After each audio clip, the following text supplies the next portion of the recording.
All right. All right. All right. All right. All right. All right. All right. All right. All right. All right. All right. All right. All right. All right. All right. All right.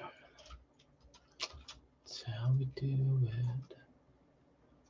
Make it do the thing. Make it do the thing. Pop out shot. There we go. Let's see. There we go. All right.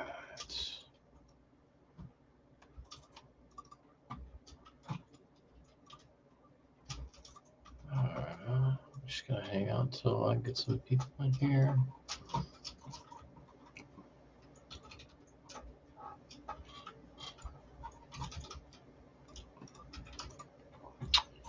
There we go. I will come up with a better way of doing this. I'm sure of it. That's all right. See if I can get.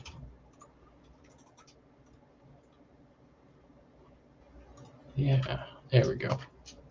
All right.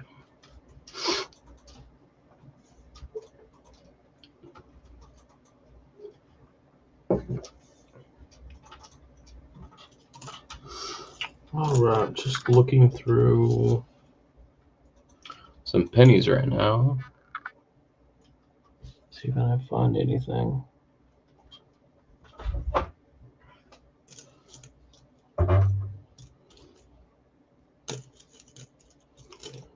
$2,1979, 1972.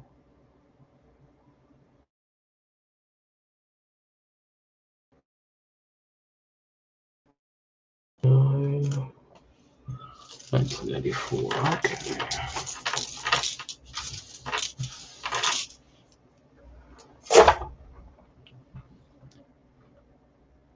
Ooh. Well, that's interesting.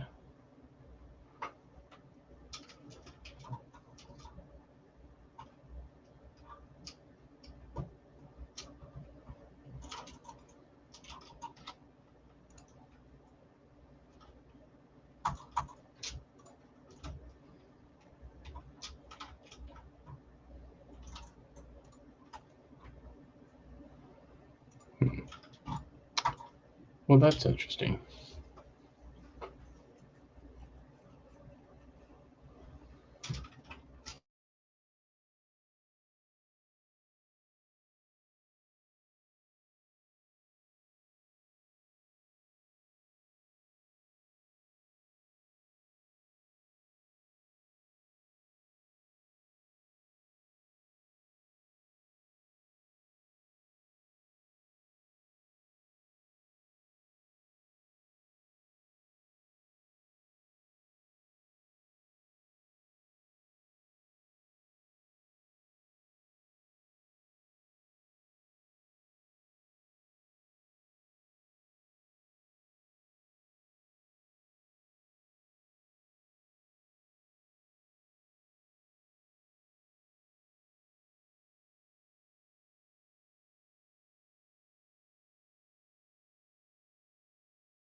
There we go.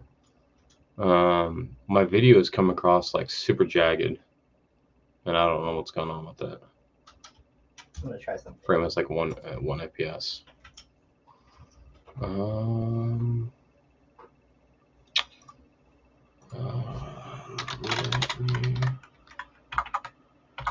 Start my browser.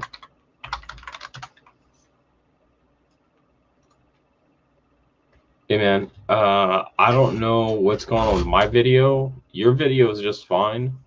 I'm gonna kill my browser and then I'm gonna cut back. So Okay. Sounds good.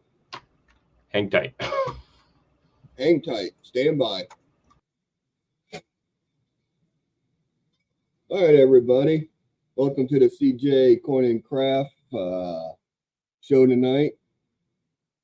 Got some off the wall stuff. We'll just come up with some stuff to talk about, and we'll get back on this thing. And CJ is restarting his browser right now. Hey, what's going on, Dragon? How you been, brother? We've been busy this week going through coins and collections.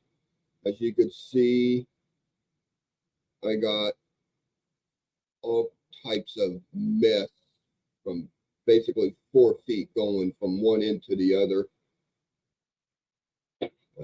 I've been working on my books, going through stuff I've had in flips and checking all my books and everything and making sure they're all updated. I fixed it. And CJ is back in town. You fixed it? No idea what I did, but full send. There we go. It's the little things. It's the little things. Like I touched it, it did the thing, and then voila, it's magic.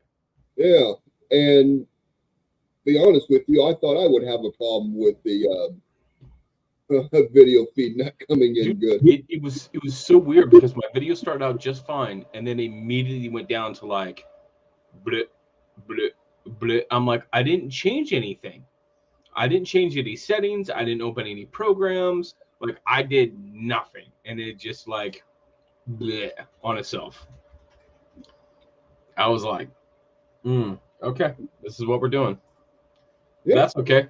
So I end up getting a box of La Pennies at the bank, and I've been going through them through the Coin Q&A, which it was a good show tonight, and I got about 2, 4, 6, 8, 13 rolls left that I'm going through. So I found 3 Canadians, which of course I'm gonna find Canadians. A 1960D RPM, which again, okay. And then actually a decent 1950S RPM 003, which is the SORS South. So that one's a pretty good one. Yep, that's a good find there. I'm fairly happy about that one. And okay, I'll tell you what. This right here is the best tool I have ever had. This is the little plastic spatula when you are putting CPU thermal paste on to spread it out. Okay. Goes right in the side. Doesn't damage the coins. Both sides. Piece of cake. There you go. Right there. Best 9/10 of a cent piece of plastic ever made.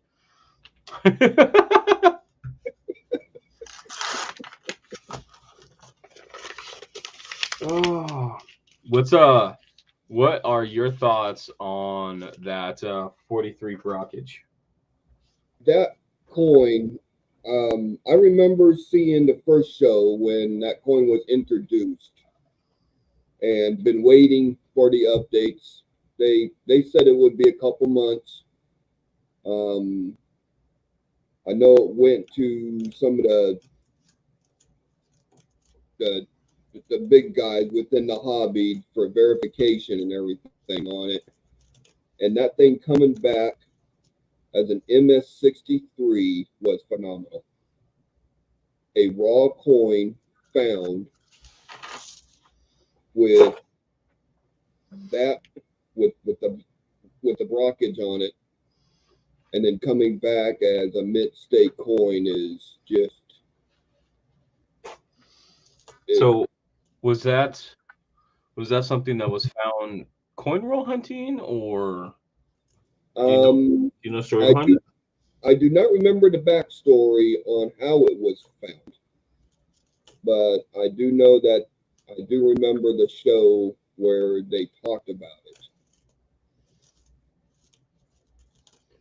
I So feel like I've got some reviewing homework. Because I can't imagine like that thing is gonna stand out like like a nickel in a penny jar. That how does something like that get undiscovered for so long? right. But So I'm so happy that it came back as mint state. versus Great, details, yeah, great grade on it. A good high grade for it. What a great find. So happy for her. absolutely. And that's why we do what we do. Because coins like that are still out there, they're still being found, they're still being discovered.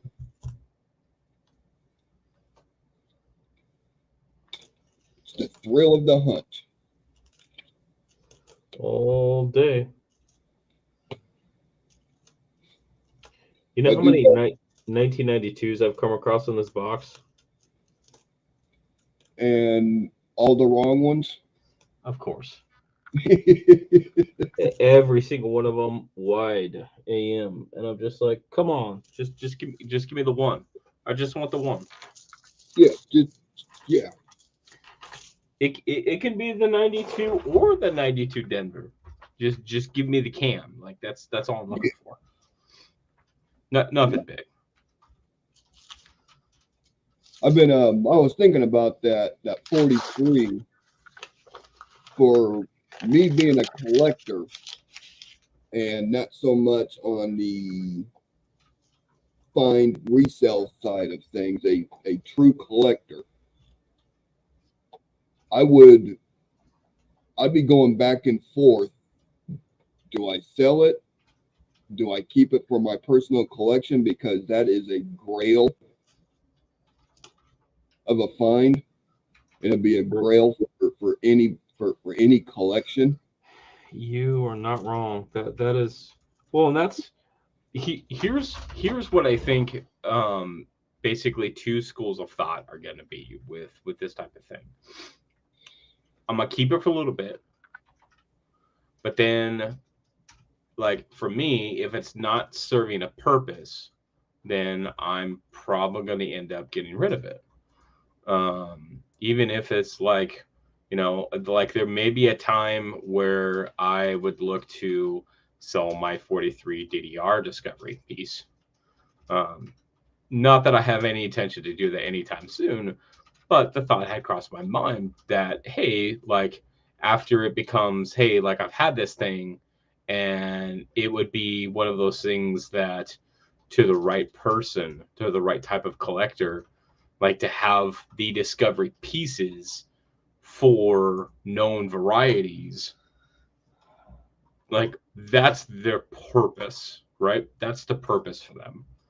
So Right. And there are some what Paula was saying. There are some big steel cent collectors out there, and if that thing ever goes up to auction, there's going to be a fight over it oh, for sure. For because sure. they're And I think what Blue Ridge Sean was talking about, that like 100% I would confirm that I could very easily see that in the 8 to 12K range very easily, because number one, you have the steel set. But the thing is that like the mint state, like it is really, really a high grade 62 for that type of coin. We have to think about how this coin was made, why this coin was made. 1943, the copper was needed for the war effort, so they did zinc coated steel, and zinc is very reactive, and a lot of the time the coating would just break down. So to find something like this, that there isn't surface issues, that there isn't zinc corrosion, that there isn't like we know how bad zinc corrodes. Just look at the modern coins, because Mhm. copper coated zinc, and that zinc core just melts very easily. So to have something with that caliber of mint stayed off of something that is zinc coated and not pull the details, like, that's impressive. Yeah. That's really impressive. I got thinking about, because I got a graded set of the steel stents, and I don't remember what the grades are on mine. Yeah, Coin Dragon, zinc and pox. Absolutely. Yes. Oh my goodness. Yeah, so and like you have to think like where, like especially with the condition that it's in, where has that specimen been since the 40s? Mm-hmm. Because somebody found that and it was kept somewhere. Now, if they found it like pocket change or something similar to that, like that was in somebody's collection and then was dumped, which is, as a collector, is heart-wrenching. Just heart-wrenching, because that means that like whoever picked it up after it, after it left somebody else's collection, they had no idea what it was or what it was worth. Yeah. And that's the part that just makes makes my heart sink. Yeah. Yeah. They just didn't. They just didn't see the significance of that coin and what it represents for being a 1 year production coin. Right. Well, it's like that 43 strike through die cap that I found. Yeah, that was a good one. And that's going to go up, and that's going to get sent in for grading. I already know it's going to come back as details because there is a scratch on it. So I already expect it to come back as a details grade. But you're not looking for a straight grade on that one. When you already know what to expect, it would be different if like you had no idea what it was, but like exactly what it is. And even if it comes back at details, the significance of what it is what makes it. Right. And then the real purpose for me to have it graded is it's going to be encapsulated. So it's not going to get messed up any more than what it is. It's not going to suffer the environmental damage. So it's always going to be in that particular condition. So it's less about posterity, about getting it graded, and more about conservation. Yeah. Because something like that, how many of them are out there? How many of them have been found? I know of 2. After doing the research, I know of 2 that were sold on, I think it was Great Collections, had both of them years and years and years ago when they sold them. How much are they going for? I did not have an account with Great Collections, so I could not get a price because it was marked out. Oh, okay. But I probably need to look again to figure out what type of value that coin has, because I'm going to have to get insurance to send it up there and back with the grading paperwork. That's going to be a train wreck to fill out. $1 million. So for the first time someone's sending in coins to be graded, that paperwork can be very heartbreaking. So, oh, for sure. and I still don't know what company I'm going to send it to. Well, if you're just looking for encapsulation, then why don't you do Annex? I was thinking of Annex because Annex deals with the varieties and errors more than NGC and PCGS. Yes, they do. So that'll be the only advantage of sending it to them. I mean, the other thing is that, like, you know, even if you get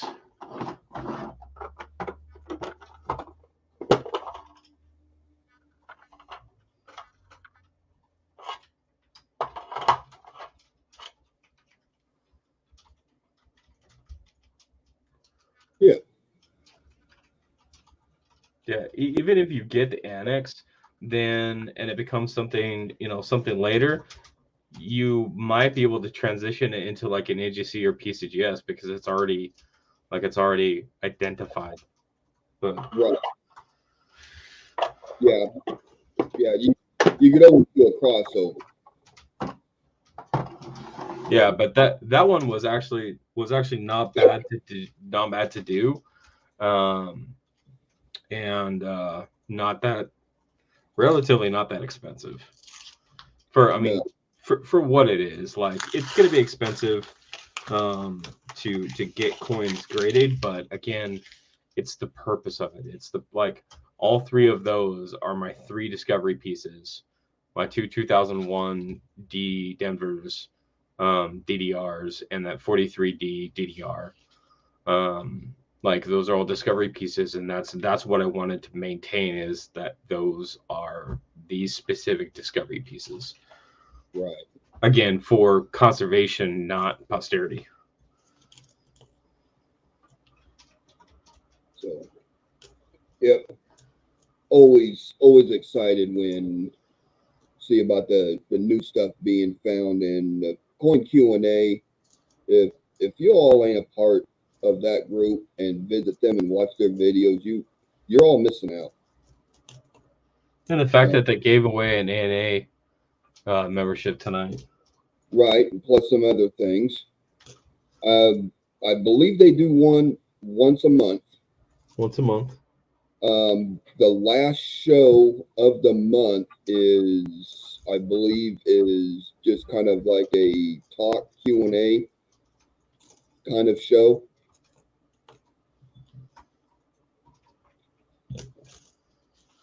So that works out. That works out pretty good. I think I mean, so like you and I both know that like we were around when the Coin Q&A idea came up, and that's something that we talked about. And really, it's where it came from is the need for knowledge and the need for teaching of that knowledge of coins, and an outlet for people to be able to ask somebody, you know, ask a panel of people that have put forth significant time and effort to understanding how these things exist. Mm-hmm. So I think it's good.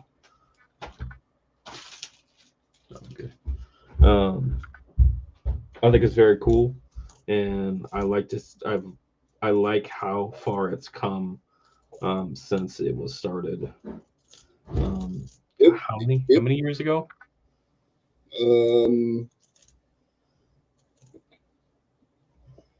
4. Has it been 4 years? 3 years? That sounds about right. Well, Ken passed away, what, 2 years ago?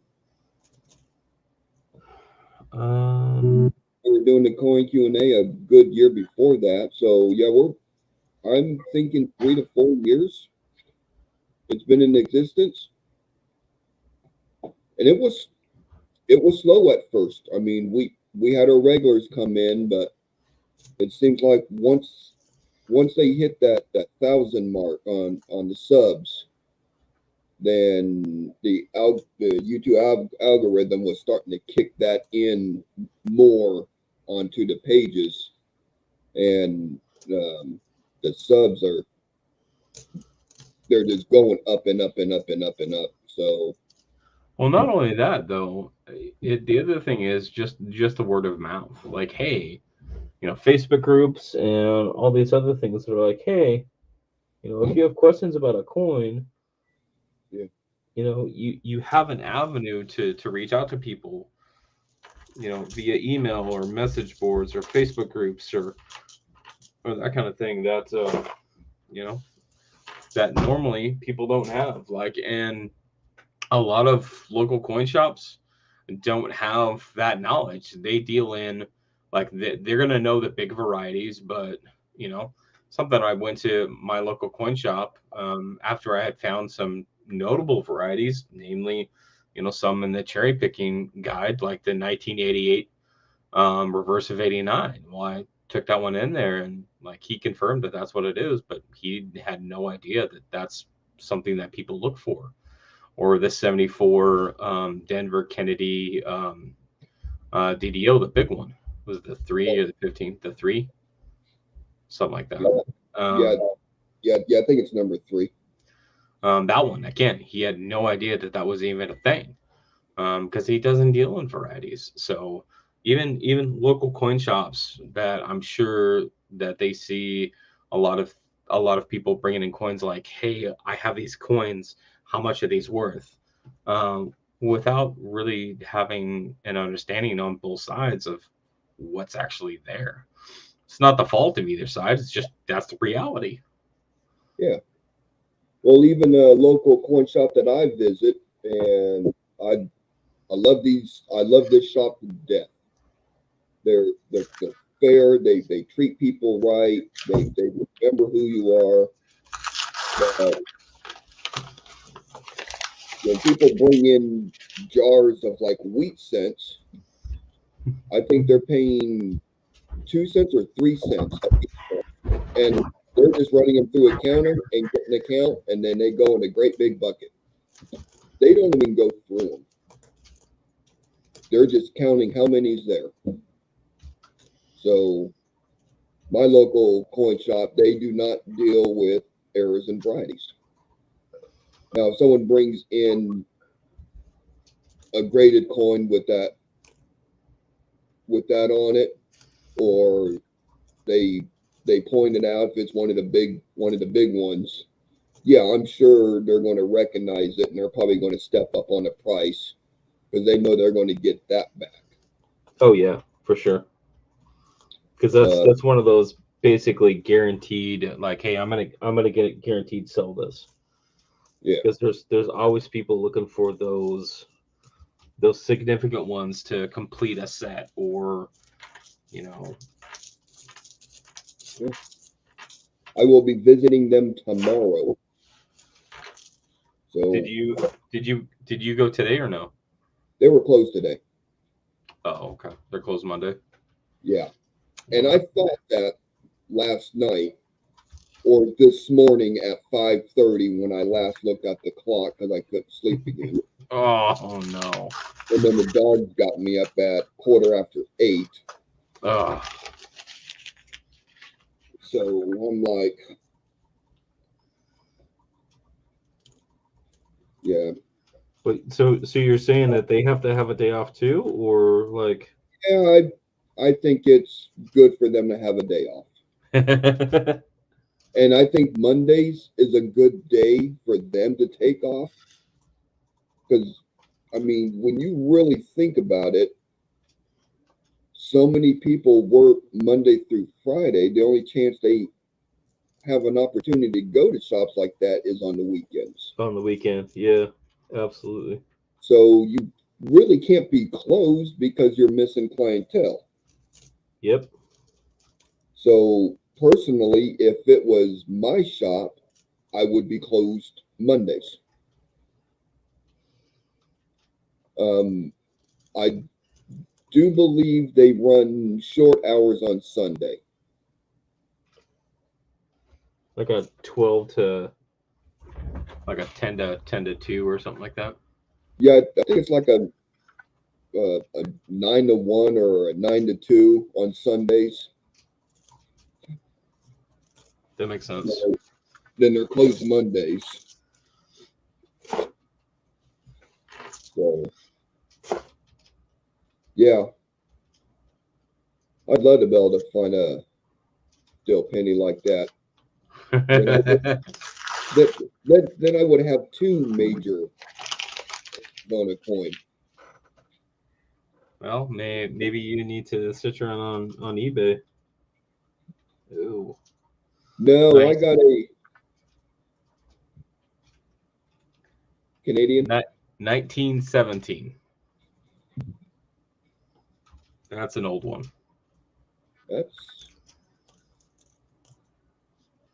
That's over 100. Trying to think what happened in 1917. I don't know of any. I don't ask me history questions. I don't know what I did yesterday. That's actually the oldest coin that I have found in really a while. I think outside of that, it's just been in the Like in the 40s. like I haven't hit anything in the 30s or anything older than say 44 in a while. Yeah. Which leads me to believe that a lot of the older wheats are being filtered out and just sold as bulk. Yeah. Which again I could see because that is something that happens. People are getting them back in change, and they're like, "Oh, a wheat penny." And they throw it in a jar on top of their dresser, and then it sits there. And it sits there for the next 43 years. The next 43 years, and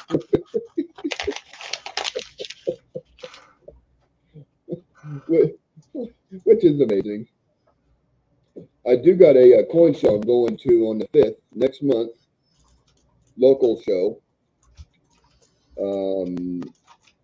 The individual, the couple that runs it, is also my bulk wheat penny dealer. Okay. That's the last big lot that I got from him last time. And last time I talked to him, he said he has another lot for me. Ooh.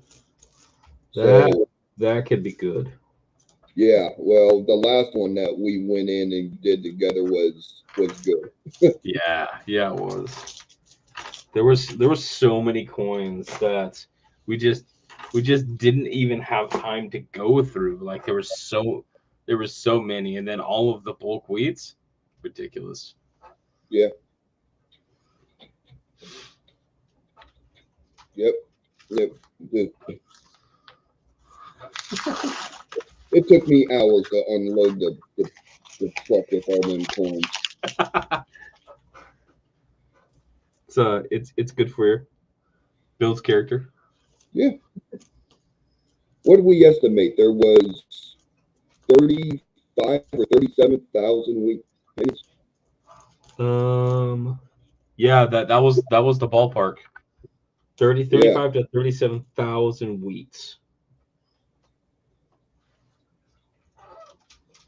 And that doesn't seem like a whole lot, but like consider that as just dead weight. Yeah, then that's copper weight. That ain't that lightweight zinc stuff that we're dealing with now. No, that's 3.1 grams right there. Yeah. And then when I was shipping CJ stuff to him, I was using a roll of tape, taping each box up. Extra good. I was having a lot of fun doing that. I mean, the purpose was to make sure that if the box was dropped, it didn't break open. But I'm like, you know what? I'm going to make him work for this. He's going to get this box and he's going to curse at me. I didn't, but... You wanted to. I know you did. But I kind of didn't, though, because I was like, at least that's somebody who takes pride in hey, I'm sending this halfway across the country. I'm just going to take a little bit of effort to make sure that that it doesn't explode on me. So, because I can just imagine what would happen if that thing exploded inside of a USPS truck. Oh, we would have never sold the coins. No, just never. Just coins everywhere. They would have swept them up in a dustpan and threw them out. I'd get a baggie with the label from the box saying, "We're sorry, but this was damaged in transit." Really? I think they buy them little stickers in bulk because they use a lot. For sure they do. They use a lot of them. For sure they do. Well, hold on a second. I got 4 dogs staring at me. Okay. They're going to start the in and out game tonight. Oh, this no bueno. We don't do the in and out thing. All right, so I'm just finishing the last roll of this penny box. You went through that box fast. Well, so here's the deal, and that's what people say, but like I'll break it down. So when I first started looking at penny boxes, I opened up all the rolls. I sorted all the coins into the different decades. I literally had a penny box with each of the decades. Okay. And then I took each penny box and I broke it down to the individual years. And then each year I broke it down to the individual mints. And I would go through every single year and mint and look at the known varieties and compare to my coins and see if they had anything. Well, I did that so many times that I've effectively memorized a vast majority of what I'm looking for. So, number one, anything shield scent, I don't even look at. Yes, I know that there is stuff there. I just don't. I dislike the way that they look like. It's hard because it's very minute, and I just don't. So if it's anything shield, won't even look at it. If it's anything wheat, I know that's 58 and earlier. So that means that number one, I might keep it because of the copper. The other thing is that a ton of RPMs, right? Because there's a lot of mintage around that. Then there's years like 1975, 1974, 1973. Nothing happened. Yeah. 1977, 1978, 1979. Nothing happened. Yep. Not a thing. If there's anything in there, it's so minute. I'm not even wasting my time looking at it. 85, 86. Really nothing happened in those years. 90, couple of things. 91, nothing. 92, yes. 93, no. 95, 94, yes. 95, yes. 96, potentially, because that's the change from the singles, from the double squeeze to the single squeeze hubbing. So yeah. And then 97 forward, right, to 2006 ballpark. That's where you're going to have a lot of reverse minor DDRs. So I have all of that in my head, and I can just look through the coins and say, what year is it? And okay, this is what I need to look for when I'm looking for those in those particular years. I've done this so many times that I could pretty much go through a box in a couple of hours. And again, I'm not going to find everything. Like, I know some people that spend a month going through the box. I can't do that. I can't. I cannot do that. Like I can't, because I have to complete it. But so this box. So I've got 5, 6, 7, 8, 9 wheats, 4 Canadians, and a 1960D RPM and a 1950S RPM. So that 1960, are you going to go through and figure out which one of the 187 varieties? I've got it narrowed down to 2, but the one I think it is based off of the mid-mark position, like what Shay was talking about tonight, is 38. Okay. So the other thing that I know I need to do is I need to grab my box of all my 60s, and I need to go through and see how many RPMs that I have labeled out and see if I have any doubles, and I'll pull those doubles out. Because if I can get, you're gonna try to get a master set of that RPM.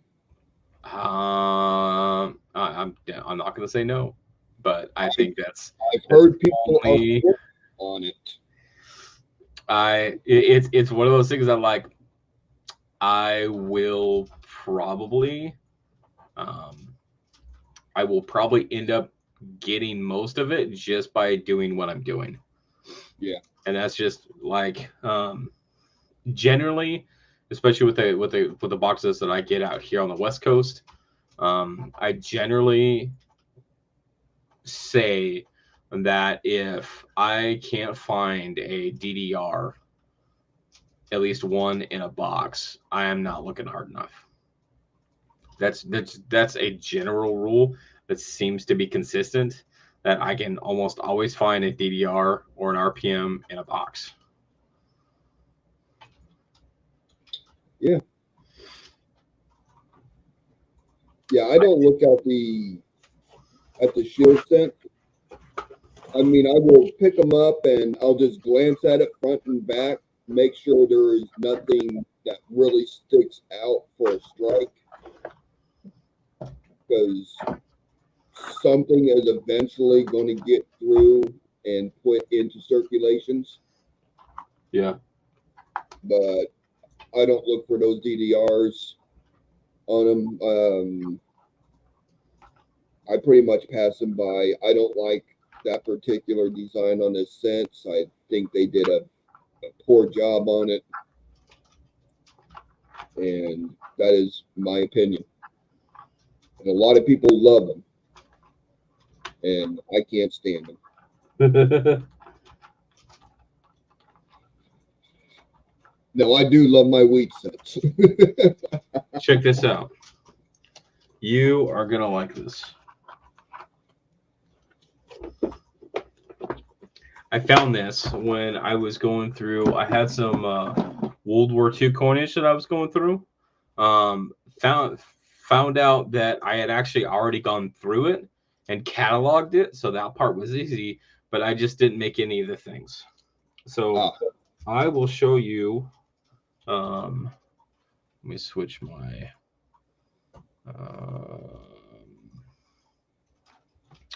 I will show you what a. Come on, get out.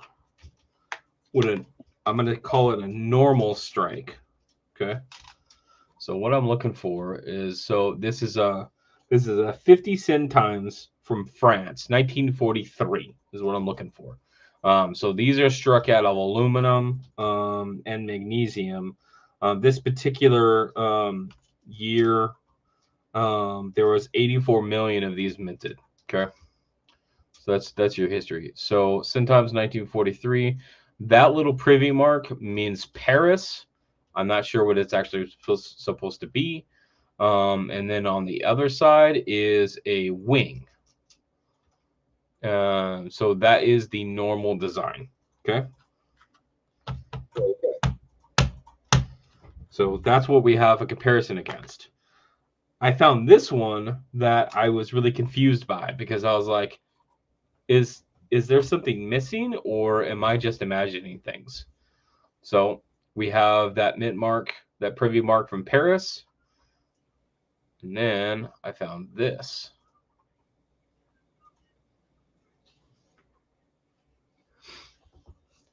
That's supposed to be a wing.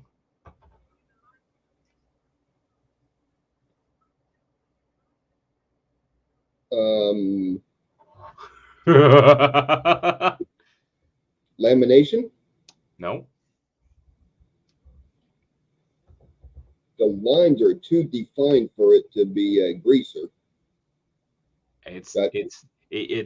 That's exactly what it is. It's basically struck through foreign material. So that foreign material had filled up that cavity in the diphase and basically blanked out the wing.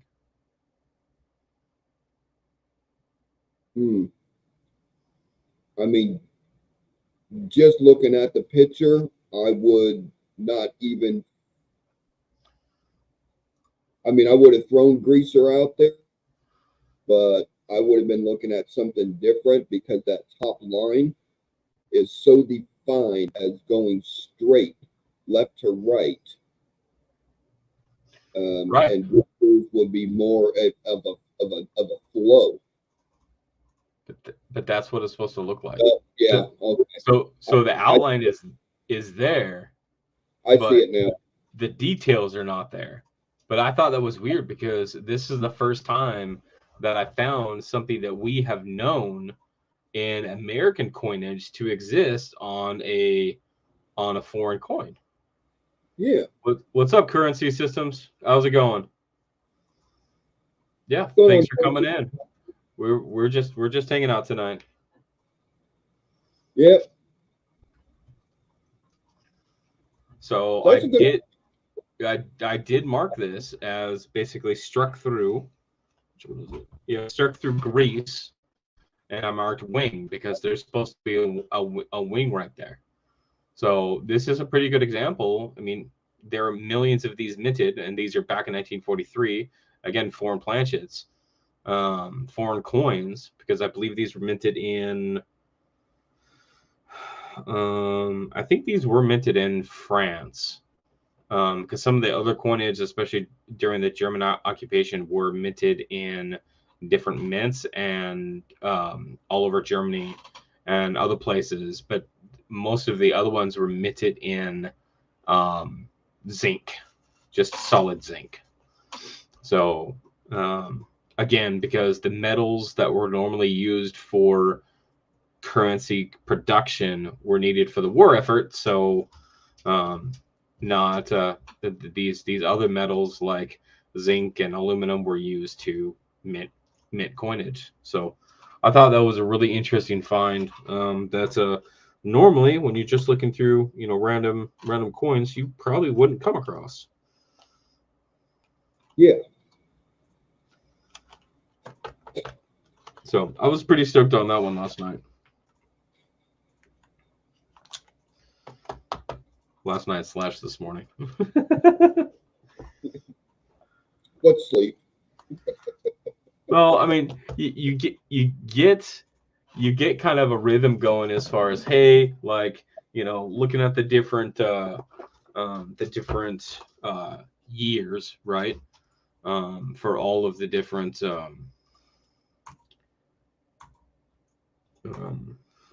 for all of the different things, and then like especially if you're looking at any of the like the German mintage coins, well, there's like 7 or 8 different mints. So you have, you've got different mints, and they have different mintages for each one. So say like your A mint mark is for Berlin, and that's going to have a heavier mintage than say Stuttgart, or maybe if it was struck in Brussels, Belgium. The Belgian coins, like if you want to go on a trip, like I'm gonna go on a soapbox here and talk about Belgian coins. The Belgian coins are a complete trip, because especially during the war, there was like several different varieties of types of coins that were minted that were used. Like in 1944, the 1 franc Belgium was actually struck in Philadelphia on leftover 1943 steel cent planchets that were minted and used for the Allied occupation of Belgium in 1944. Like, that's wild. But also because of where Belgium is located, there is a French spelling and there is a Dutch spelling. And depending on who minted it, the same coin, like the 1 franc, the 2 franc, could be spelled opposite. So you have Belgie, so Belgie, and then Belique, Beliquue. One is Dutch, one is French. So depending on what is first, right, listed first, like first on the left-hand side or first on the top, because it'll have often the Dutch side, the Dutch spelling, and then the French spelling, is dependent on who minted it, but it's the same coin. Like that right there is wild. What a collector's nightmare of putting a set together. Right? You would have, oh my goodness, because you would have to have one from each side. Yeah. For your set. Yeah. Goodness. But still, like that's one of the things that like making my head hurt thinking about it.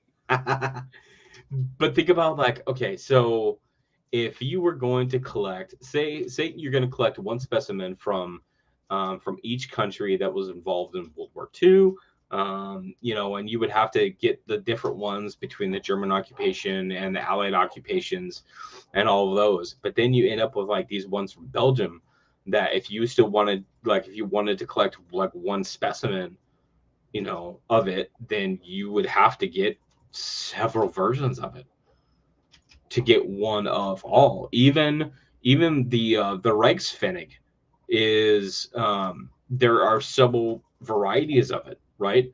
In early, I think it's 38 to 40, I think they were still struck in copper, or cupro nickel, copper nickel. They were still struck in that before they went to zinc, like late 40 through even up to 45. They were struck in zinc, and there's even different versions of that. So for the same 10 Reichspfennig, 1940 had one spelling, and then the 1945 one had Dutch. Not Dutch, but Deutsch Pfennig, so like German Pfennig, and that was 45. Exact same design of the coin for the whole rest of the thing, with the exception of 1945, it was Allied occupation. Man, isn't that wild?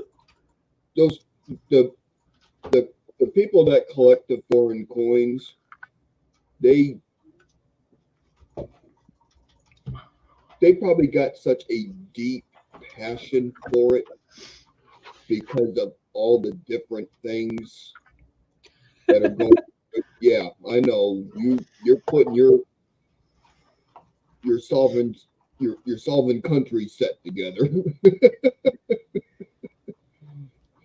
I was doing Korean War script, the paper money. Oh yeah.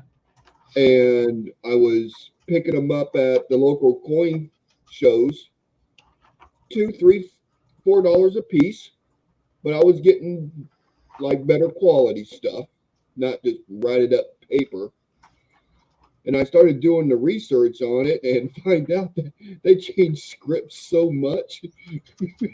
you really can't put a set together because you got to know what script you're looking for that.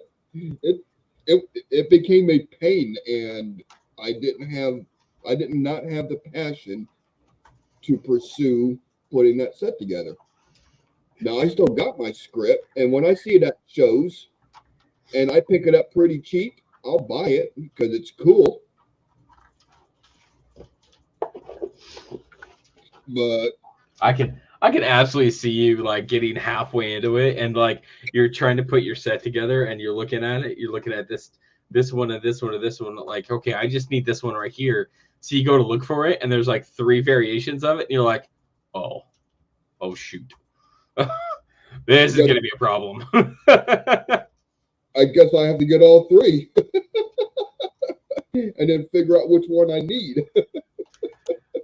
But I think that is probably the most interesting thing that I find with coin collecting is just the different levels of variation in the different coins, the different things that were used.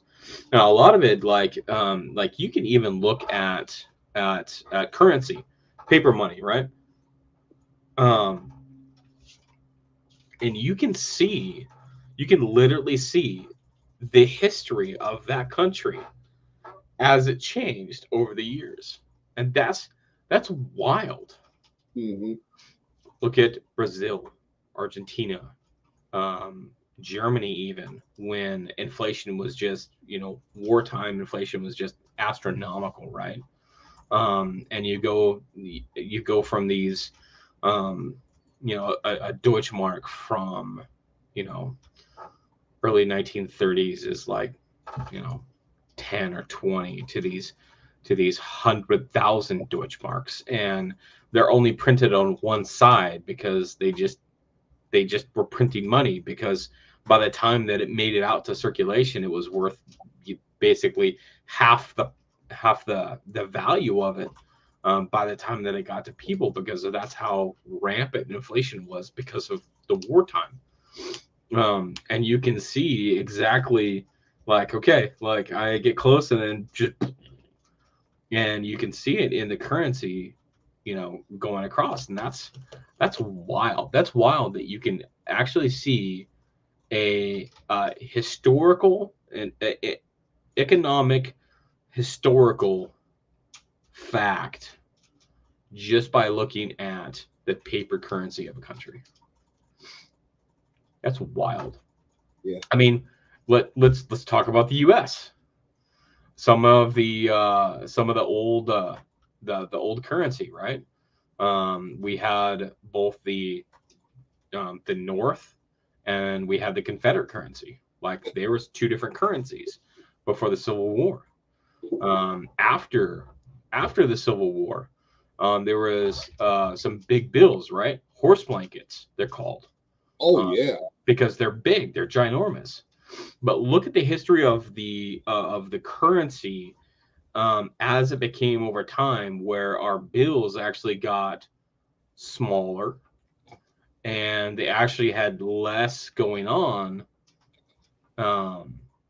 in them, in the way that they were designed and the way that they were printed.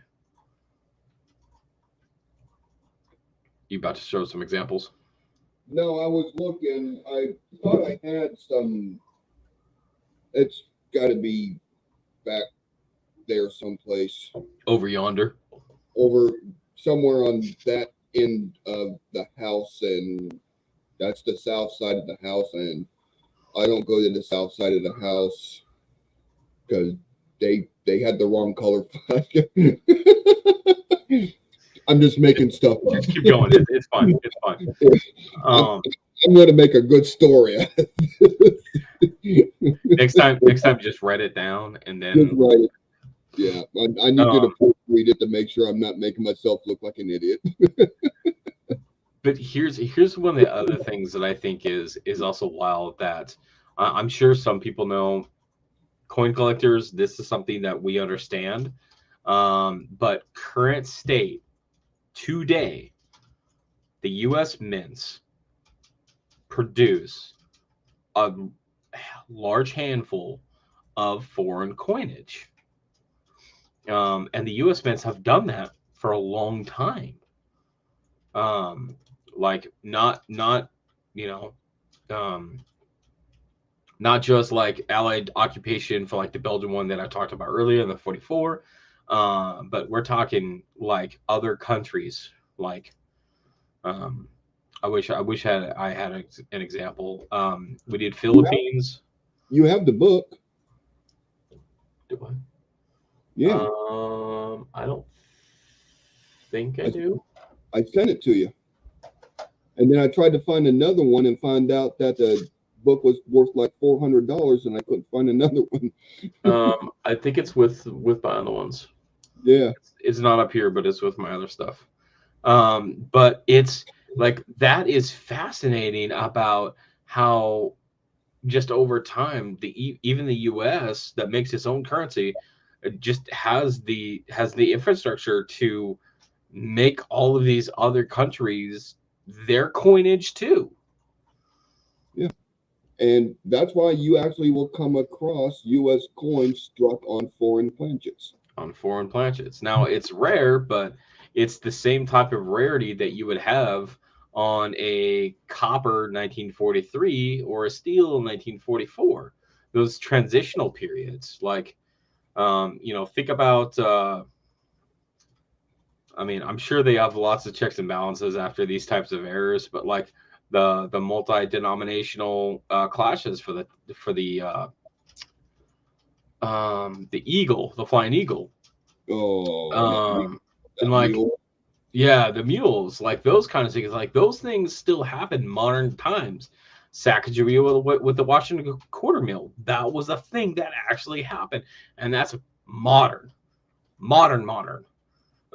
So even though all those checks and balances still are in place, like those things will still happen and have been known to happen. You know, that Mint employee went to work that day and he goes, "Man, I'm going to screw this whole thing up today, and I'm going to be proud of every bit of it." or like think about the other side of it, right? Think about like your head is in the clouds. You just trying to. You're trying to meet that quota, right? You're trying to meet that production, and I got to get this done and this done and this done, and I got to put this here and I got to put this here, right? And it's just a simple mistake of, hey, I overlooked putting in this second die, and then I start running it, and I check the first few of them. I'm like, oh, this is bad. This is real bad. But since it had already dumped into a bucket of 47,000 coins, like those few got away. Yeah. Or that employee is going, I wonder what happens if you mix a dollar die with a quarter die. Well, I mean, they are roughly the same size. So like I can understand if they were, if they could be confused like that. That's completely understandable. I'm just wondering how many of this, I mean, was that dollar quarter reverse? Was that really an accident? Or was it a Mint employee just going, you know what? Let's just turn the machine on for 7 seconds with these two dies in it, then I'll change them out and make the rest of the coins the right way. Here's the thing: is like we'll never know. But only the Mint employee knows. And so let's talk about the theories and stuff that have come out about how much equipment, I'll say equipment, which can and probably includes dies, that are stored away somewhere in a Mint facility. Oh yeah. Like, can you imagine that? Can you imagine, like, a 1964 SMS die just chilling somewhere in a corner collecting dust? Can you imagine that?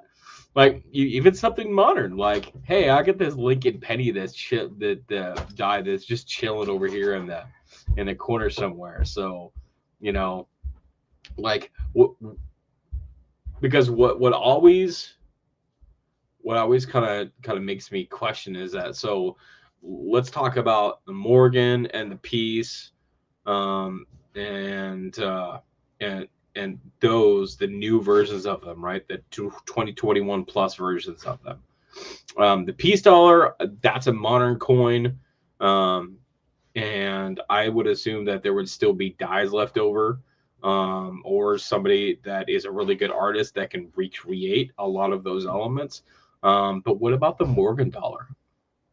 Do you think that they took it from a current or a used die to recreate that design? Or do you think that somebody recreated it in terms of artwork to bring it back to life? Because think about that Morgan dollar.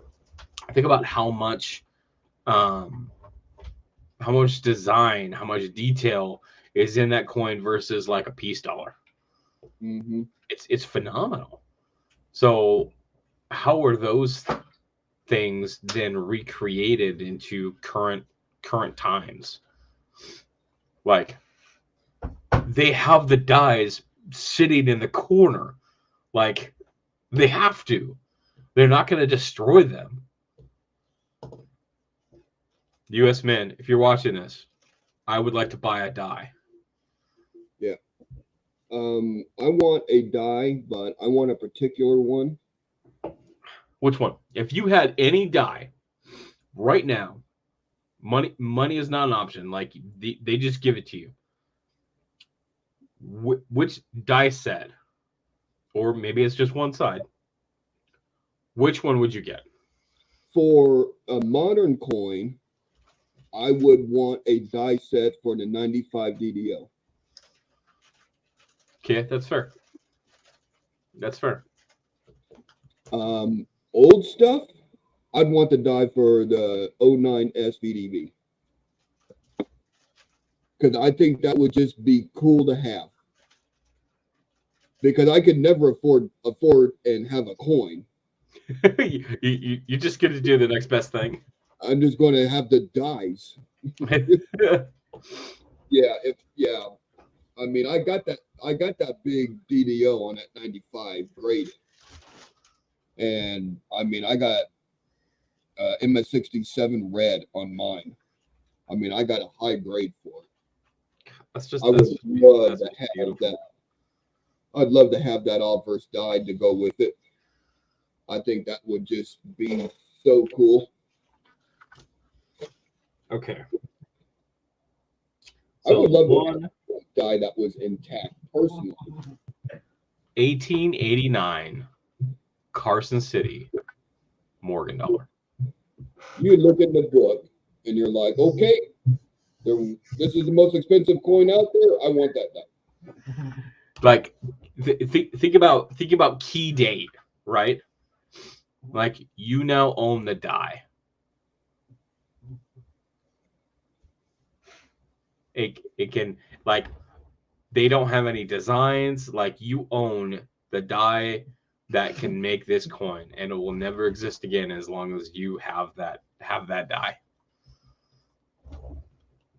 Because, I mean, theoretically, just like the recreation of the 2021 Morgan and Peace dollars, like, they could bring it back. What was it? 2021 when they did the Carson City? What do you mean? They came out with the CC Morgan, the new one. It's not a Carson City. It's a San Francisco. San Francisco is minting those because they're all silver. No, one of the years they did the Carson City because all the coins were produced in Carson City at the old mint. There was. Paula went up to that. Yeah. What was it? Was that 2020 or 2019? But they did the restrikes on machine number 1. I remember that. Yeah.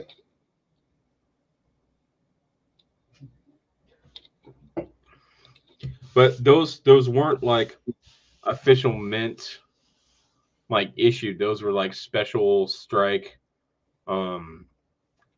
like, commemoratives, basically. Where's Paula? Where's Paula when you need her? Paula, where are you? Paula would remember because she went up there for it. Right. She was there for that big hoopla.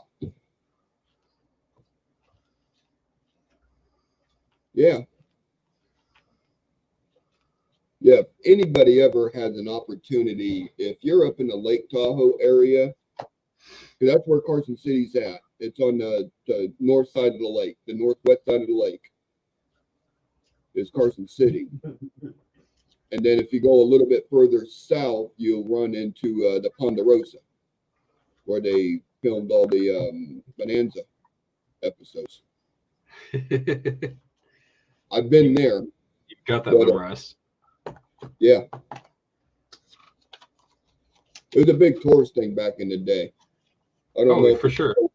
I don't know if it's still open or not, but I would love to go up to Carson City and when they're doing the tourists, because they've got all the original machinery in there that's in working condition. Yep, because they did that that event where they struck basically one coin. Yeah. But that's what I'm talking about, is that like those dies still exist. Yeah, but are they sitting in the Smithsonian someplace? No, they're U.S. Mint property, man.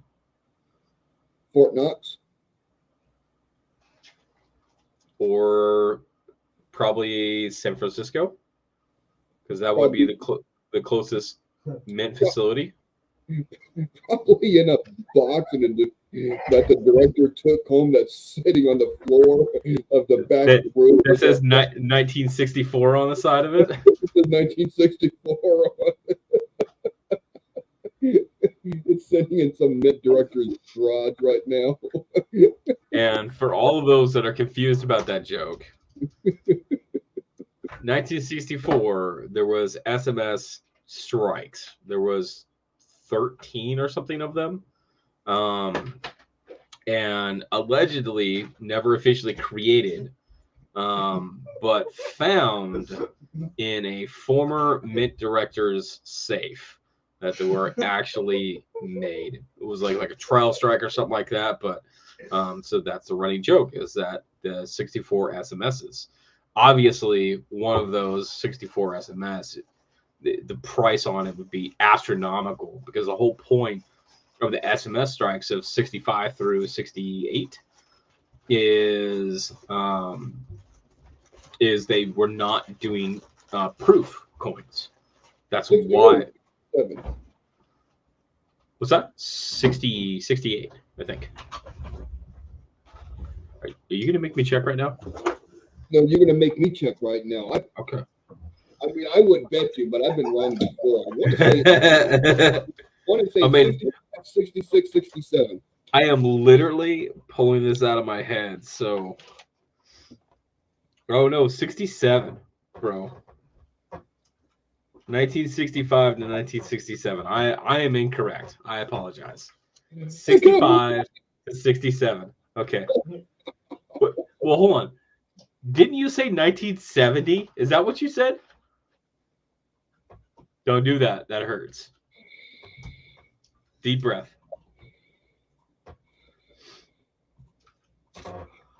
So, while Blues recovers over there, the 1964, if you have a red book, looks like this right here.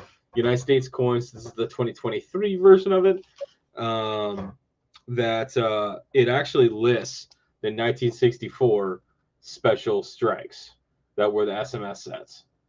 So this particular one, it says 1964 special strike coins sent through half dollar, which is the same as the 65 to 67 SMS, and they are valued at basically $13,000 each. So they had the joke is that they had found these special strikes in a mint director's safe, which were supposed to be basically trial strikes that were not basically authorized to be in production. Amanda says 1964 SMS is a trigger for me. It's so hard to get people to understand that chances of them finding a 1964 SMS coin is close to, if not literally, zero. Amanda, coin and card hobbyist, 100% correct. The chance of wanting one of those sets coming apart being taken apart and being individually like out into the world as a like in circulation is astronomically zero. Those things are so like tightly controlled because they were never allowed to be produced, so they shouldn't exist. So just the fact that they were found in a Mint Director safe and later sold out into the world, yeah, that's 100% one of those things that is just it's wild that you know, people want that that high dollar piece without the understanding that comes behind it. So the 1964, like if you have the bank account to have one of those, you can absolutely do whatever you want with it, but that is a heavy bank account to own one of those 1964 SMS. But it's really fantastic, the 64 or the SMS sets. So I have a couple of SMS sets. I bought a bulk lot of these. So I've got 2 of these. Obviously the $50, which is silver, those were purged out. Somebody took them for the silver. But the reason why I have these 2 separated is because there is a known double die obverse on the penny for this set. And I found 2 of these that have that that DDO, which is DDO number 1, both in these sets. So I have these set aside because both of these have that DDO number 1. And there's very telling marks, details that you could find on like Variety Vista that will tell you what you're looking for on these SMS sets. But the fact that these were set up to be the in place replacement, the replacement for proof sets, because after the public found out that basically the Mint was not going to do proof sets, the collector market basically like had a fit, because they said, hey, like you've always made these proof coins for collectors, and we as collectors, we want something. Don't take that away from us. So that's why that the SMS were created, is to satisfy the collector market. And that's something that is wild to understand, that that the Mint was able to react to that and still come out with a product that, you know, was to satisfy coin collectors specifically, because otherwise, like, it would have been bad news bears. So these SMS sets, penny through $50, you can pick these up. Generally, in the past, they've been like $9 or $10 each. They're probably going for a little bit more, maybe $15, something like that. But they are cheap enough that you can still get your hands on them. You could probably find them in your local coin store, and they're really cool because they're really unique strikes. They're not proof like, but they're a lot better than what your standard collector, your standard circulation. Your standard circulation is going to be. They're a lot nicer, and they're a lot cleaner. So you can tell based off of just the backs of these that these things are really good looking coins, and they have really good feels and everything. So I'm really surprised because the Mint during that time period, they could have phased out the proof sets and just did SMS sets from 65 all the way up to current. Absolutely. But the demand there was so much from the collector market that they had to bring back proofs. They had to. Because think about the U.S. Mint and especially changing a type of coin that is produced, that has been produced since literally the 1900s, right? And so the previous 50 years. And yeah, we're just gonna stop. Yeah. Like that's not gonna go over well, like at all. But Well, you're it's right. like- well, it's like when they came out with the early the wheat pennies. Uh-huh. They weren't proofs. They were. Oh, what's the no. word? They were proofs, but they were called map proofs. Map proofs. Yeah. But the sense of the type of coin that was specifically marketed to collectors was the same. It was the same premise, is that you have basically a circulation design coin, but the quality of the coin was 100 times better than what you would find in circulation, because it's not meant to be circulated, it's meant to be collected. Yeah.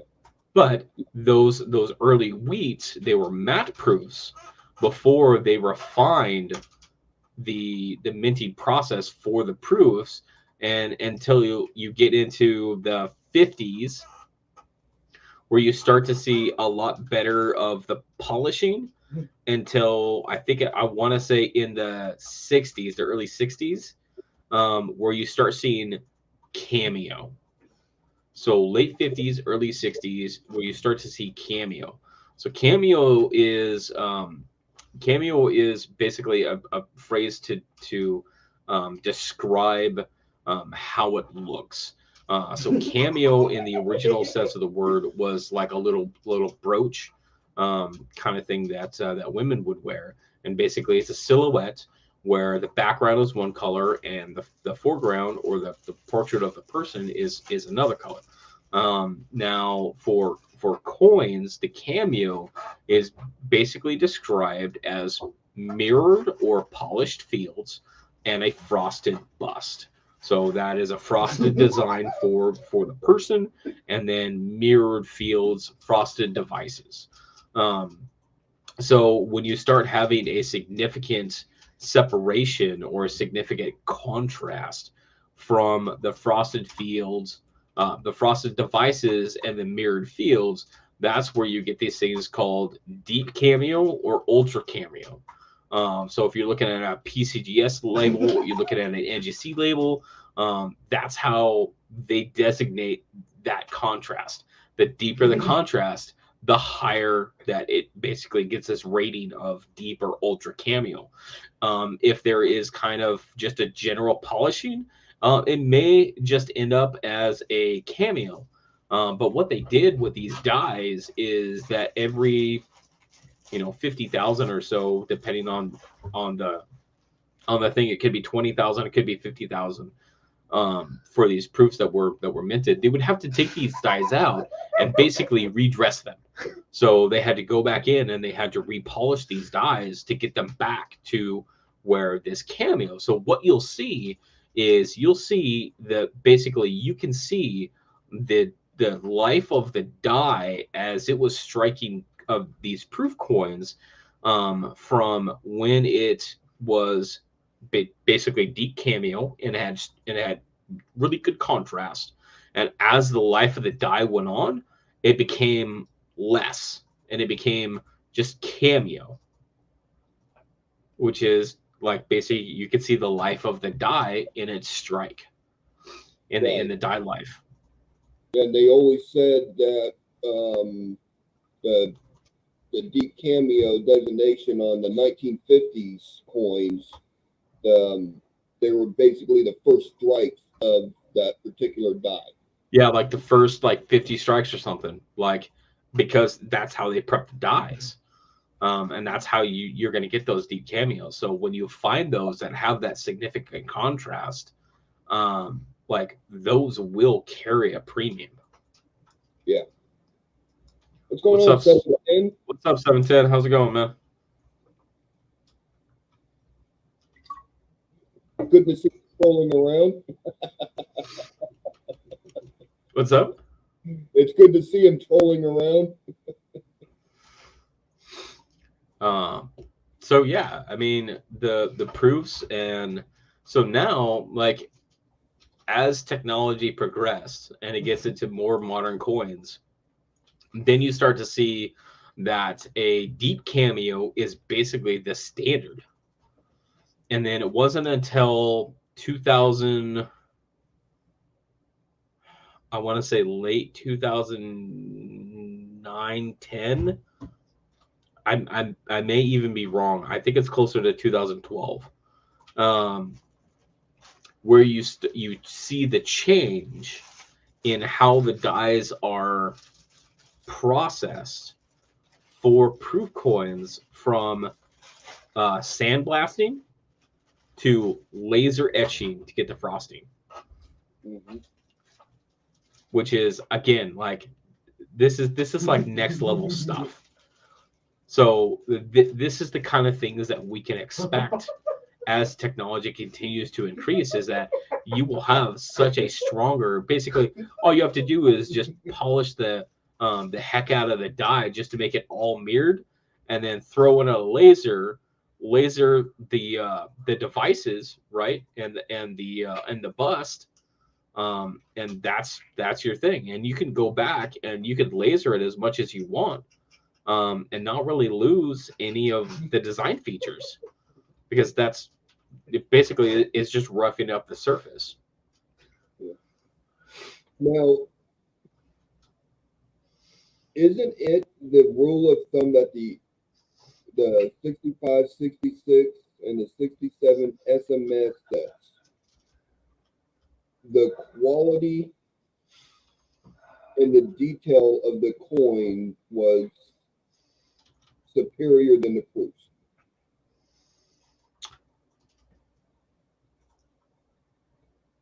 No. The dies that were used to strike the SMS went through nearly the same process as the proofs, but they didn't go to the extent of polishing and creating that cameo, because they were trying to get something out to solve for the collectors. Okay. Now, they are wonderful strikes, and those dies were produced the same way, effectively, as the proofs were, just without the extra steps.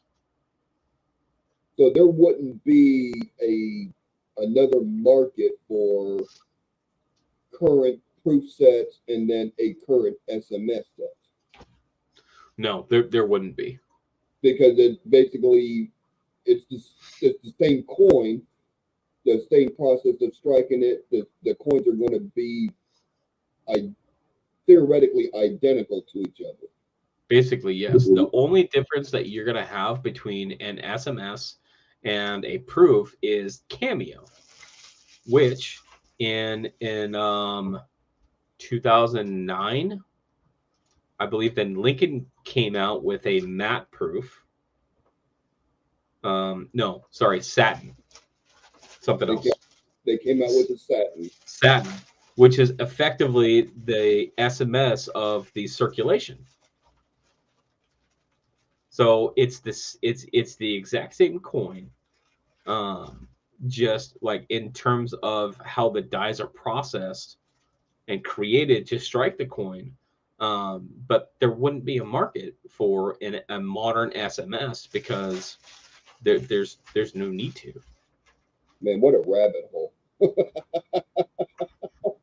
I mean, it's an excellent rabbit hole, because there's all kinds of questions that you can pull out of, hey, like, effectively, like you think about the modern commemoratives, the modern silvers, like the 2021 Morgans and the peace dollars that we were talking about earlier, like those are struck effectively to the level of SMS, where they have superior than circulation, die preparation, and striking, but not cameoed to the level of proofs. Which opens up another rabbit hole. And the hole is just going to get bigger here in a second. Is it? Because there is a reason for my train of thought. How come the mint doesn't come out and designate the commemorative coins as SMS? Because it's not a special strike. It is a specific program. But isn't their commemoratives a special strike that they produce? No, Not by definition. not by definition. So your commemoratives are going to be basically almost all of them will have variations where they have like proof versions of them and then like standard issues of them, like not quite circulation, but basically almost the same level of die preparation as circulating coins. But obviously, like these things are not made to be in circulation. But they're not special strike. There's no extra effort being used to prepare the dies to make these things be more. Okay. Not to dig deeper.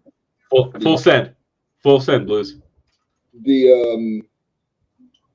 Like the Canadians, they don't have proofs; they have specimens. But that is the equivalent to our proof sets. Yes, they have specimens, which is exactly the same as a proof because of the way that it's designed. Because the Canadians treated theirs just like how we treat our proofs. Is that, hey, here is a small sample of these really, really specifically prepared coins to show like how beautiful these coins could look. Yeah. Hence specimens. And that's why, and if you look at the mintages on some of the Canadian specimens, they're comparable with the early proofs for U.S. coinage. All right. Can we put some dirt back in this hole? Because we could talk about this for days. No, I think this is probably one of those things that is such a healthy conversation, because there is probably a lot of people that have difference of opinions on what all these are at. I'm just talking about what I think. Yeah. But what I think is what I understand from learning through the mint process, what I understand about dies and how they're created. Like that was my thing. That was the one thing that I tried to understand is how do all of these things work in unison, and to understand why we see some things on dies comes from my understanding and my research and my knowledge about how dies are made. Mm-hmm. That's why if it's important, if you're going to be collecting coins, and if you learn anything about coins, learn the minting process. Mm-hmm. You're going to understand coins a lot better if you have knowledge on how the coins are made, how that process is done. Absolutely, because you're going to see something on a coin, and you're going to ask yourself a bunch of questions. What is this? Is this damaged? Is this worth anything? Is this an RPM? Is this an over mint mark? Like, you're going to ask yourself all of these things, as we all have. There is not one person who knows anything about coins that has not been there and be like, hey, I think this is a super valuable coin, only to later realize, even years down the road, that that coin was absolutely parking lot trash Yeah. and was worth exactly zero. But that's the thing, is that the more that you understand, you can see something on a coin and then explain it through the minting process. Okay, if this thing is on this coin, how did it become like this? If this is an RPM, right? Repunch mint mark. How did this become an RPM? Well, prior to 1969, the 79. Prior to that, they were punched in by hand. After that, they were actually part of the creation of the die process. So it was part of the die. So when you have somebody who's manually punching dies, there's going to be some variations.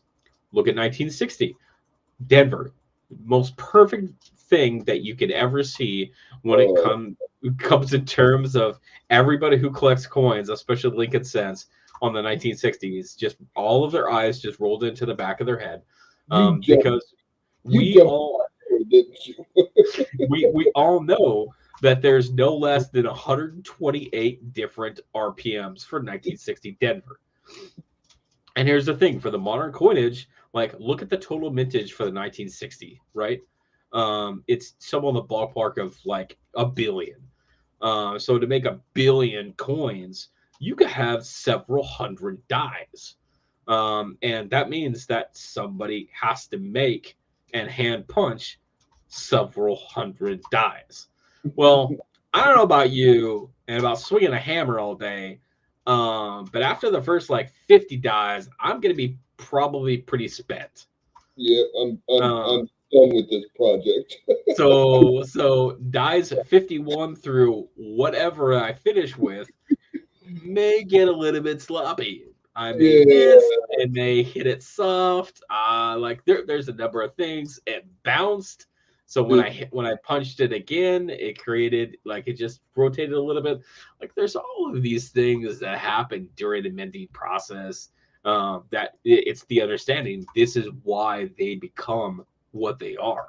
So when you find 1960 DRPM, you know this is why.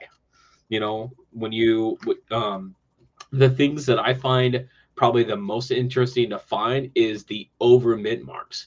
Those are the wild ones. So one of the best ones that I can remember off the top of my head is 1954 Jefferson, D over S or S over D, which means that there was a die. So prior to sometime, I want to say in the 60s. I'm not sure. I don't remember this one. So if you know this one, correct me, because I don't. There was a time where all dies, basically master dies, that were created in the Philadelphia Mint. And then those dies were shipped to Denver and shipped to San Francisco. And then when they got these dies, and they were going to put them in production, it was then at that point that they put their mint facility mint mark into those working dies. Well, there was a time, 1954, where there was working dies that had already been stamped, right, with the mint facility, but another mint ran out and needed these working dies to continue production. So they shipped some dies back and forth. Well, the receiving mint facility, obviously, if Denver is not going to strike San Francisco, so they have to put their mint mark in it. So they had to punch their mint mark heavier than the mint mark that was already there. And you can't do it like above it or to the side or down below it. Like, you have to go right through it. So they had to be very, very structured in, hey, I have to put this mint mark right on top of and basically punch through this other mint mark, to basically obliterate it so that the die has the correct mint mark. And that's where you get the OMMs.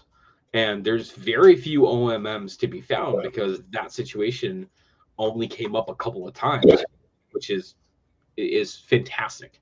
It's fantastic that that was even a thing. You're going back. You go back a little bit, talking about the dyes and understanding how the dyes are made, and you understand these particular errors that come out in the mint. I mean, you got to look at it with Joe Cronin, Stanton, Flynn, all these big names, Applegate, that are in the industry and doing this thing. They have questions, and they're probably the most knowledgeable people in the field because of the status that they and their reputation. They're talking back and forth to each other, right? Such a big, small detail on why this happened, how it happened. So, I mean, you and I are sitting here and we're talking, and we got people in our chat, and we're sharing our knowledge and what we know, and then you got these guys that are just up here with their knowledge, still having questions. I think that is the most important fact about a coin collector is it is okay to ask questions. A lot of us, like there's things when we come across a coin, it is, you know, a lot of us operate under the premise of assume damage, prove otherwise. If we see something on a coin, assume it's damage, prove it not. Because a lot of the times there will be damage to a coin that makes it look like something that it's not, which is called pareidolia. I can't pronounce it apparently. I can't say commemorative. So. Commemorative. Yeah. Probably.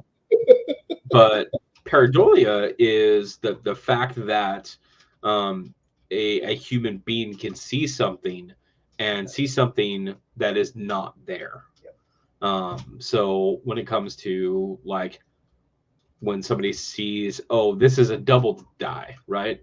But it's actually not. It's those kind of things that can really make people discouraged, but it goes back to understanding how the die is made and how it's used. One thing that I know that I struggled with as a new collector, back when I started collecting coins several years ago, in fact, later in my life, is that I thought double dies, machine doubling, I thought that was a double die because I saw two versions of it. Well, like that's a double die. So I put questions I put questions in a forum. I'm like, I got these questions, and I'm 100% sure that, like, looking back, there were so many people in this forum. I'm not going to mention the name of it, but it was not on Facebook, by the way. That so many people in this forum was like, who is this guy, and why does he not know anything about coins? Because every single coin he looks at is a double die. And to be fair, is because I didn't understand the minting process. It wasn't until that I actually understood the minting process that I could say, hey, this is what I'm looking for. When I see this second shape to it, that I think it's a double die, but then I start looking at it as like, oh, does it actually reduce the design? Because if it's flat, shelf-like, and reduces the design, that is not a double die. That is machine doubling. And it is, and I hate to even call it machine doubling because it's not really doubling anything. It's the understanding that basically the coin was struck by the die, and the die came back down, either a starter strike or anything like that, and basically where it had created the relief had flattened part of it. And that is actually what you're seeing, and that's why it's described as flat and shelf life, because the number one thing that I can tell any collector, any new collector, is, does it reduce the design?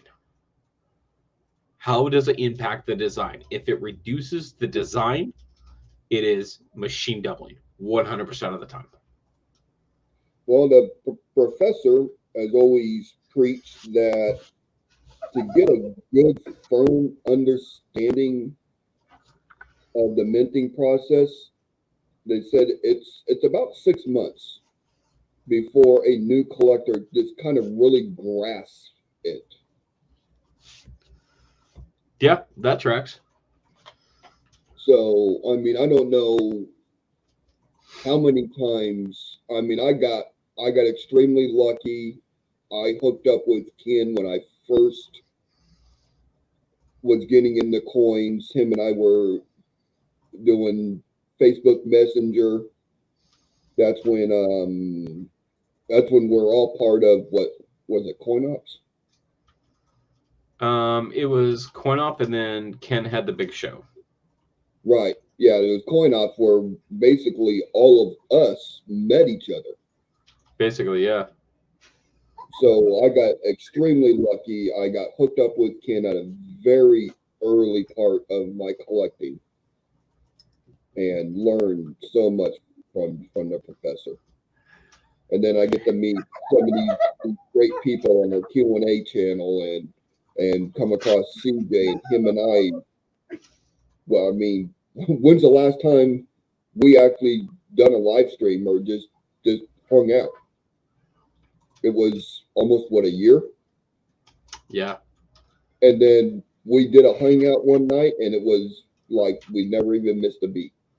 Yeah, like it's one of the things, and Ken said this the most perfect way. There's two things, and I live by this all of the time. Number one is coin collecting is will always exist as long as there are coins, right? And there will always be coins in some facet or another. So will always be coin collecting. And it is a hobby that you can literally put down one day, walk away from. And then whatever time later, walk back into it and pick it up right where you left off. Like there's going to be some things that you learn that you have to catch up to learn. But that's exactly what it was. That's exactly what it was for me. Like 3-4 years ago, like work took precedence. I was working at 10 hours. I just didn't have time. And I had to effectively walk away from my YouTube channel. I walked away from my coin collecting. Like I didn't have time. Mm-hmm. Well, now I do. So now I'm back into it. The second piece of advice, or kind of, I guess, thought process that Ken always said, and I still joke about this. I still use this to this day because it's the best one ever. And coin collecting is the only hobby where you can be completely broke and still have money. Oh yeah.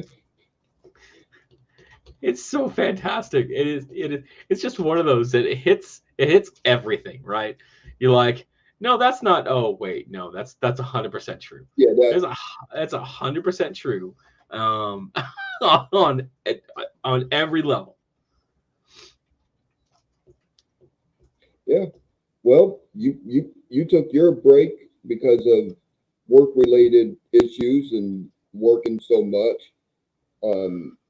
People haven't seen me around for over a year. I literally got burnt out on it. And that's fine.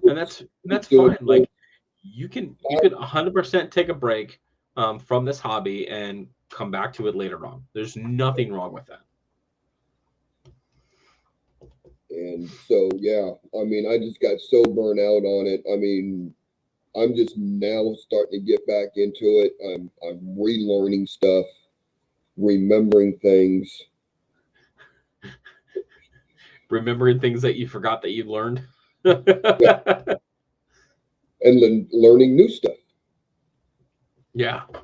So if you guys haven't, I'm going to point to him over here like this.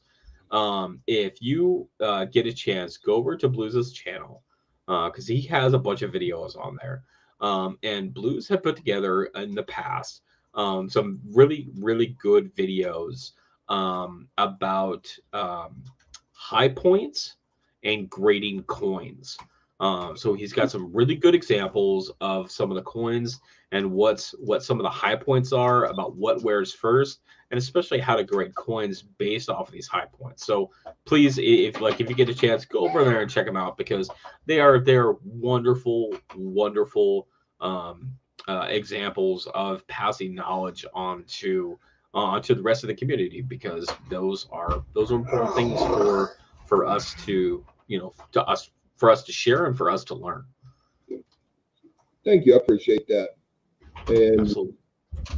as you did mention something, I am coming back. It's a process for me right now. I got to get into the right mind frame to really buckle down and start doing stuff. But I am slowly coming back. And when I do, it's going to be with a vengeance. So what's something that I got things to say. I have an opinion? You will hear it. What I intend to do is, since I have Mondays off, my right now my plan is that I will live stream on Monday nights, and then if something comes up, I will do a video or something. But I want to do live streams weekly. I want to be able to get in a show, a auction. There we go. A coin auction here sometime soon. But the other thing is that I would like to get some of my old series that I was doing back up. So if you check out my channel, I had started putting together a series on some of the commemoratives. I'm gonna start working on that again. I still have a couple of videos of what I call Numiscast. Basically, it's a coin-related podcast where we talk about certain subjects, all in the sense of getting information and knowledge out to the community, because there are resources that exist out there, but in my opinion, there's not enough. So the more that knowledge is put out there for people to consume, the better. Mm-hmm. Because not everybody can have 57 Canadian coins books, or Eisenhower books. Oh, do you mean like the complete library of Finn books? I mean, I wasn't going to go there, but yes. I think between you and me, we have the complete library together. Or maybe some Flying Eagle Oh, and yeah. Indian Head. From Mr. R. Snow. And like, if you guys are interested in some of the series, like this one right here, this is the one you want to get. The authoritative reference of commemorative coins. And of course, yes, it's by Kevin Flynn. So it's stuff like this it's fascinating. It's fascinating, the stuff that you guys learn from this kind of book, like 1893. What's important about 1893? Well, 1892 is the first commemorative for the Columbian Exposition $50. It also came out in 1893. The other thing that came out in 1893 is the Isabella dollar. The Isabella dollar, it was the first U.S. minted coin that had a foreign foreign royalty minted on the coin. That's in here. And if you can find one of those things, they worth a pretty penny. I'm just saying. Now these books, you'll find them on eBay. Yep. They're normally anywhere between $25 to $30. If you really pay attention and not get quick on the buy it now button, you could actually find these for $12, $13, $14. Half price books. They don't always have them listed, but when they do, they're like $12 to $13, $14. $14.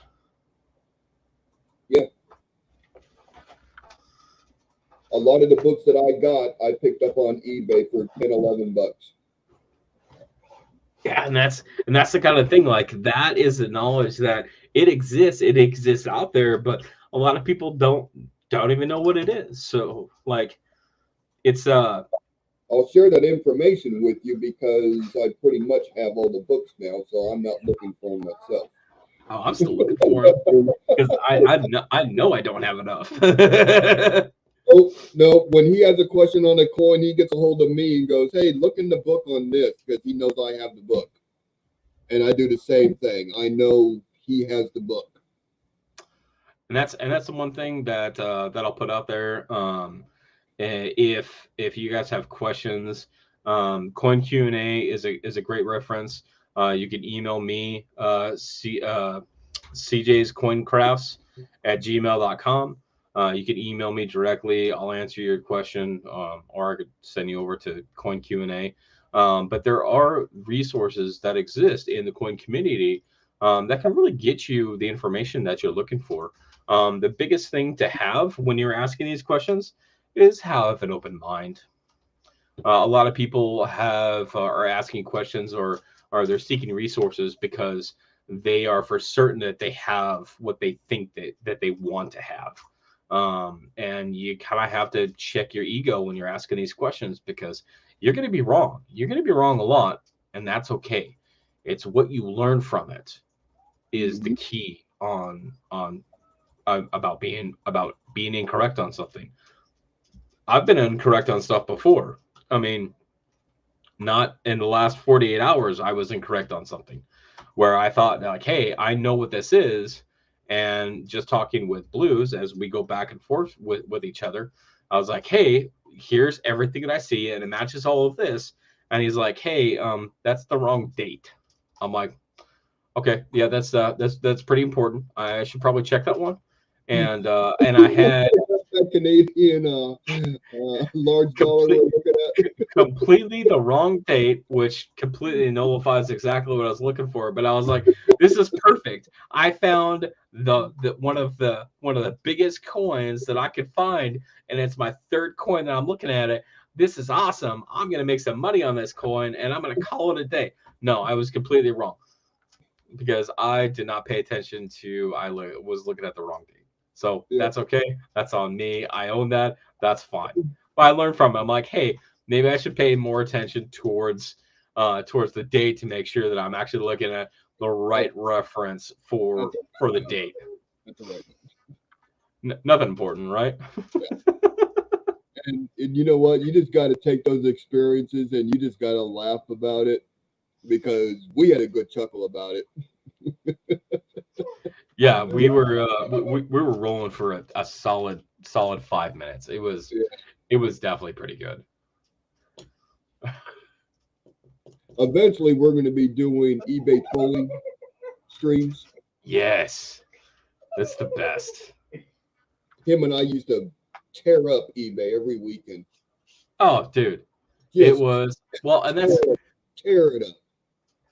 yes, because like these are the things that we know. Like I know when I'm looking for flying eagles, I know what I'm looking for. When I'm looking for Indian heads, I know what I'm looking for. 2 cents, I know a little bit, but that's why I've got the book. Always have the cherry pickers handy. Like these are the things that we know because we've looked at it and we've known the minting process and why these things exist. I was just telling Blues about just going through a box of pennies. I think it was only just a couple of boxes ago, because I haven't been doing boxes again until recently. So I'm gonna say like maybe the last month or so. maybe a couple months, that I actually found the 1997 double deer, and I found that in a box of pennies. So literally face value, and the coin itself is worth maybe in the ballpark of about $50 that I've bought for a penny. I mean, it's not a large windfall, but it's definitely a significant increase on my investment of one penny. It's a win. It is 100% a win, and those are the things that we know by looking, that we know from reading these books and talking to each other and seeing what's going on. So, for sure, the other thing is that in terms of books, I mentioned this earlier. If you guys don't have one of these, you need to pick one up. You can pick up one online. You can get one at Hobby Lobby and a bunch of other places. But get one of these. The biggest thing that I use these for is it has mintages. And the mintage numbers are important because the mintage numbers can give you a sense of the rarity of that coin. And it even has some information in there for some of the different coin, the different coin series. Like the 1875 20-cent coin. The fact that 1.3 million were minted, but over 700,000 were recalled back and melted because the design of the 20-cent coin was such a failure. I have a whole video on it, so check my channel for that 20-cent video. But it's got that information in the red book. So when you're looking at a coin and you're looking at a mintage, and when the mintages are normally in the hundreds of millions and there are only 10 million or less on a coin that you're looking for or that you're looking at, the rarity on that coin is so much higher because there was less minted. To reference what was given away on the coin Q&A tonight was a W quarter. So the W quarter came out in 19 or 18? 19? 19. 19. Yeah, 19. I believe it's the low corner was the first one. Yeah, the low. So the W mint mark was which is the West Point. It's just like information. Here you go. Only 2 million of each design were minted. So that means there is a limited mintage number of 2 million on each of these coins, which means if you find one of these, there can only be, you're one of 2 million. It's not like the same as these other quarters that if you look at the mintage on a standard circulating Washington quarter, which is in the hundreds of millions or billions of these things minted. I'm gonna double check right here. I'm gonna look at. Unfortunately, with those W quarters, only like 3 states got it. So let's look at. It's supposed to be divided up between all the Federal Reserve and distributed across the United States, but most of them ended up in 3 or 4 states, and that was it. That's why you see some of these people that are opening up these quarter boxes, and they're finding 210 W quarters in a quarter box. So Philadelphia, 2019 Lowell National Historical Park. Of the Philadelphia, 165.8 million of them minted, and the Denver, 182.2 million minted, and then you have the W, only 2 million. Like that right there gives you an understanding of the rarity based off of mintages. That's why this book is so important, is that you understand the mintage numbers and what it means to the value of a coin. Great reference book.